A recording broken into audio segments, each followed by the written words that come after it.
Welcome MerrickMoore students and others to another great week of outdoor education. Bear and I are super excited to see you all here. Thanks for coming. If you are a student, please make sure that you have a parent here for today's lesson to help you learn about it in a safe way. Just getting you a little excited about what's to come. All right, okay. Now at school we start class with the creation of a classifier, and we do that to help bring together everybody and create a positive energy around our adventurous learning for the day. If you'd like to join us, go ahead and put your hands together and let's start our classifier. Ready? 1, 2, 3. And now we get to the learning. Today is going to be broken up into 3 different parts. I want to take just a minute and give some student shout outs. We've had some great student adventurers, and so I want you to see their work and what they've been up to.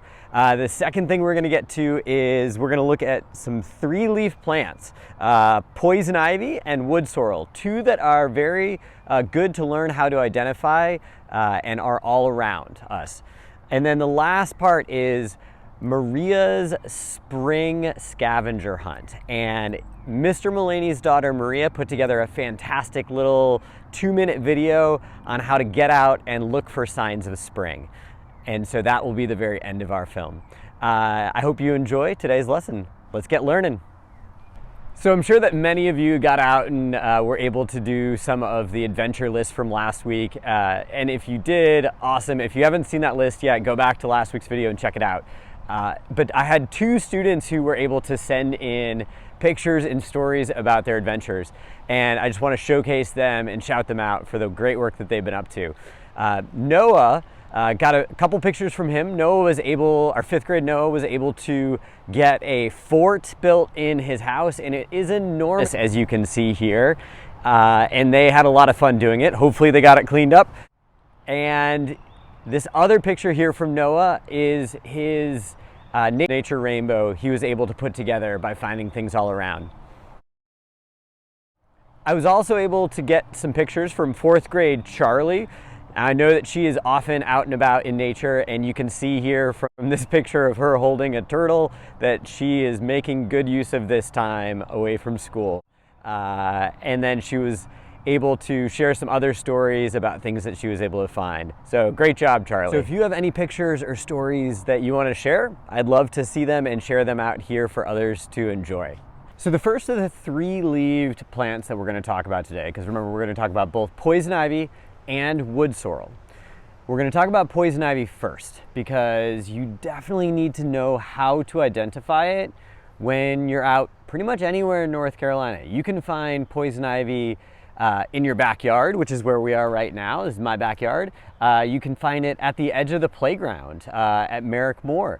You can also find it deep in the forest. And so pretty much anywhere you're going to be going adventuring, you're going to want to be able to spot it and identify it, know what it is, so that you can avoid it. And the reason why is that most people are very allergic to poison ivy. And if you get poison ivy on you, specifically the oils from inside, it can leave a really kind of not so nice itchy rash, kind of like this, because Mr. Gaspar wasn't super safe recently, and it can stick around for 1 to 3 weeks and be really uncomfortable. So we're going to learn how to identify it and then some interesting facts about it. So here we've spotted some poison ivy, and there's a common saying that says, "Leaves of 3, let 'em be." And that's really helpful because poison ivy has 3 leaves that make up that one spot there. Now, I'm going to use my pointer stick so I don't accidentally touch it, but you can see of the 3 leaves, the outside 2 kind of look like mittens. So where you have that outside one here and here, where you have kind of that thumb coming off. So kind of sharp pointy on the outside and smoother on the inside. The middle one is a longer leaf, a longer vein down that center, and it looks like you could fold it in half and the other side would match. And we call that symmetric. So the middle leaf is kind of the same on both sides, and the outside 2 leaves kind of remind me of mittens. And so that can be an easy way to remember what the 3 leaves look like. So here we think that we found poison ivy again. One more thing that you can use to help identify poison ivy is how the stems for the leaves come off the stem of the plant. If you look here, we have the stem of the plant, and then we have one leaf stem coming off to the left, the next one coming off to the right, and the last one coming off to the left. None of them are directly across from the other. And so this we call alternate. So it's alternating left, right, left. So I know that many of you have probably seen poison ivy vine out in the forest before. It's this hairy vine, and that is just one of the other forms that poison ivy can take. It is essentially its root, and its roots are grabbing onto the tree and helping it climb high up the tree to get to a place of sunlight where it can make its own food and grow larger. So if you see one of these vines, make sure that we don't touch it, because it is also poison ivy. Now, one plant that will often fool people is bramble or blackberry, because you can see again we have 3 leaves, 1, 2, 3, and they kind of look like the same shape. But what's important to notice is that the outsides kind of look like saw teeth, very sharp, pointy teeth. And then also, if you look to the stem, they have thorns on them. So if you notice something with thorns or sharp kind of saw-like teeth on the edge of the leaves, that's not going to be poison ivy, and you'll be safe around that. Granted, you might get a little bit pricked, so be careful. So there are a couple interesting facts that I want to share with you about poison ivy. They're not all bad. While humans are actually allergic to it, other animals actually aren't. We're the only ones. And deer and goats and raccoons even eat it as their food, which means that if you can get a couple of goats to come over to your yard, they can eat up all the poison ivy. The other thing that I find interesting is that bees actually use the pollen from poison ivy to make their honey. And so it's really good for them, I guess in a way for us too. So I'm gonna throw 2 links for poison ivy down in the description below. One is a really fun and at times hard quiz helping you identify poison ivy compared to other things that kind of look like it. And then the other is just an information page that has tons more facts about it. So feel free to check those out.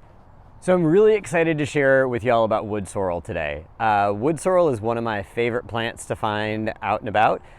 1, because it's really easy to identify, and 2, because I find it really delicious. Now, this is why I wanted to have you have an adult around. It's not okay just to go out into the woods or into the yard and just start putting things in your mouth. You want to make sure that you know what you're eating is safe.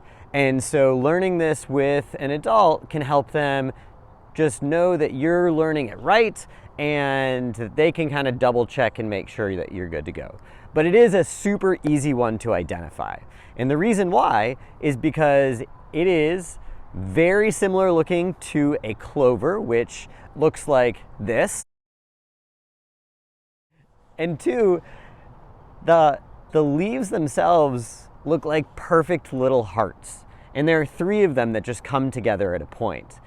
Now, let's take a closer look to some wood sorrel that I see here. We've got a bunch of wood sorrel right here. Now, it's a rather low-laying plant, and you can see it's got 3 leaves. If I just pick one of these off here, it's got 3 leaves, 1, 2, 3, that all come together at the same point. It's got a center line right down the middle of each leaf, and all 3 of them are hearts. It has a single stem and then also a 5-petaled yellow flower. So the last thing I want to share with you about wood sorrel is that center line right up the middle of the heart on each leaf. That center line is there for a reason.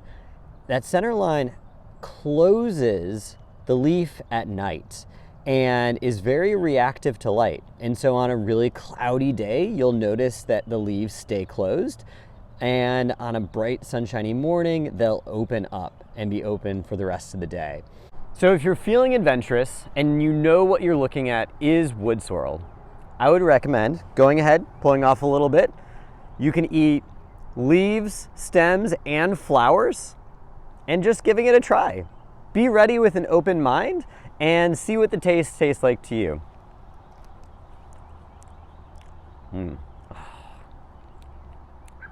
That's really good. That's really good. The young flowers are, they taste so good. Now, you might not like it, but congratulations on trying. And if you didn't want to try, that is totally understandable. I'm guessing you probably get most of your food from the grocery store, and that's probably where you want it to come from. But thanks for learning with us today and learning about wood sorrel. So here we are at the playground of Merrick Moore, going looking around for either poison ivy or wood sorrel. And what I spotted right down here, right at the edge of the field, is some wood sorrel. Well, thanks for taking time to learn with us about both poison ivy and wood sorrel. Be on a lookout as you go out in your adventures, whether that's in the yard, at the local park, at the school ground when you get back to school, or out in the woods. You'll find both of those, probably all those places.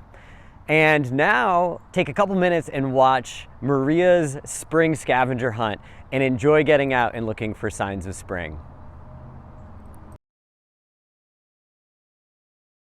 Welcome to our spring scavenger hunt. We are looking for signs of spring in unusual places.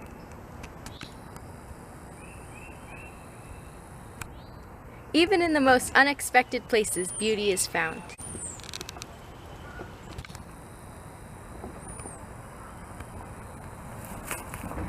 This is wisteria, and it grows in clusters.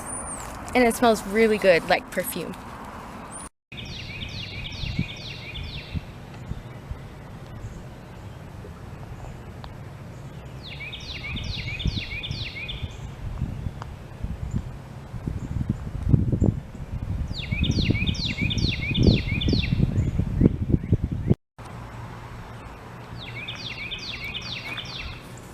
This is an azalea bush. It comes in many forms of colors, like purple and pink. This is another sign of spring. Look, this is an iris. Look around your neighborhood for other signs of spring.